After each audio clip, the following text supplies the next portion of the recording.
ये खबर केआर मंगलम यूनिवर्सिटी द्वारा प्रस्तुत की गई है। माननीय श्री संजय सिंह। धन्यवाद मान्यवर, आपने इस महत्वपूर्ण बिल पे मुझे अपनी बात कहने का मौका दिया। मान्यवर, जिस तरह से देश में अपराधों की संख्या बढ़ रही है, हत्या, लूट, बलात्कार, जमीनों पे कब्जा करने की घटनाएं बढ़ रही हैं, उसी प्रकार से जजों की भी संख्या बढ़नी चाहिए और कोर्ट्स की भी संख्या बढ़नी चाहिए, कोर्ट रूम की हालत भी सुधरनी चाहिए। उस दिशा में ये एक अच्छी पहल है सरकार की ओर से। लेकिन मान्यवर, मैं आपके माध्यम से इस सरकार से पूछना चाहता हूं कि देश के जिला न्यायालयों में 5 करोड़ केसेस पेंडिंग पड़े हुए हैं। 5 करोड़ केसेस पेंडिंग पड़े हुए हैं। देश के हाई कोर्ट्स के अंदर 60 से 65 लाख केसेस पेंडिंग पड़े हुए हैं। सुप्रीम कोर्ट के अंदर 96,000 केसेस पेंडिंग पड़े हुए हैं। क्या उसके हिसाब से आपके पास जजेज की संख्या पर्याप्त है?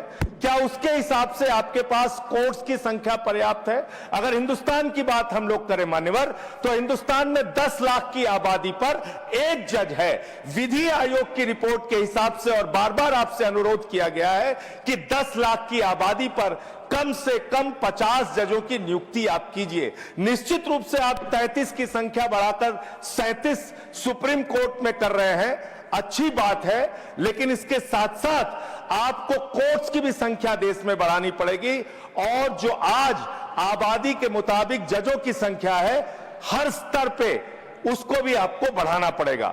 मान्यवर, मैं आपके माध्यम से ये सरकार से पूछना चाहता हूं, कांसीराम जी का नारा था, जिसकी जितनी संख्या भारी उसकी उतनी भागीदारी।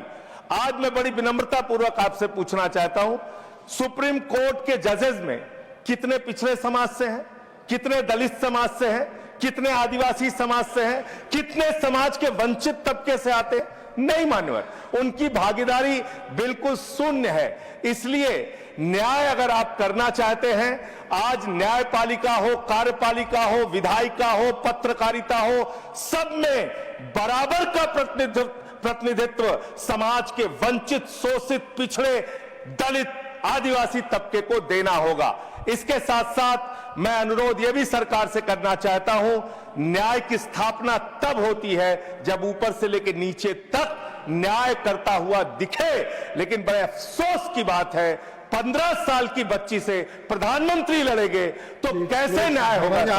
सर, मुझे अपनी बात खत्म करना है, समय बचा है, समय बचा है। मैं कह रहा हूं, बोल रहा हूं सर, आप बोलिए, पर बिल पर खत्म कर, बिल पे ही बोल रहा हूं सर, बिल पे ही बोल रहा हूं, इतनी देर तक बिल पे बोला। सर, मेरा अनुरोध ये है कि सरकार ऊपर से लेकर नीचे तक न्याय करती हुई दिखे। 15 साल की बच्ची से बहुत ही दुर्भाग्यपूर्ण है। 15 साल की बच्ची को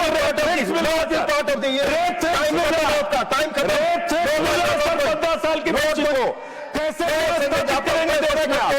धन्यवाद।